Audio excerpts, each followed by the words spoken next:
I didn't plan to show up at her apartment that night, I just wanted to surprise her with takeout and an apology after our last screaming match.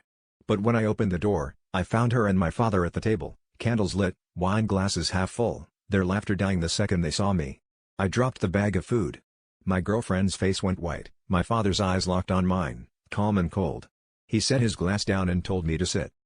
Before I could speak, my father confessed he'd been paying her rent for years.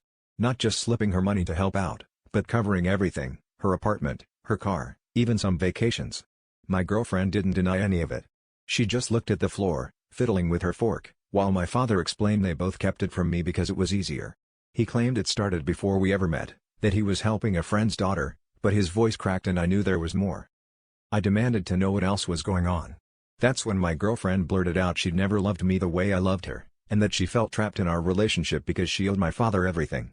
My father tried to defend her, but I could see how close they'd become, inside jokes, matching stories, the way her hand brushed his. I kept waiting for someone to say it was all a misunderstanding, but no one did. The silence between us was worse than any lie. On my way out, my father grabbed my shoulder and said he'd always wanted to protect me, that he saw too much of himself in me.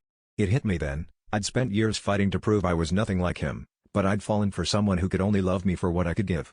I thought I was angry at them, but the real betrayal was realizing how much of my own worth I'd tied to people who only valued what I could provide.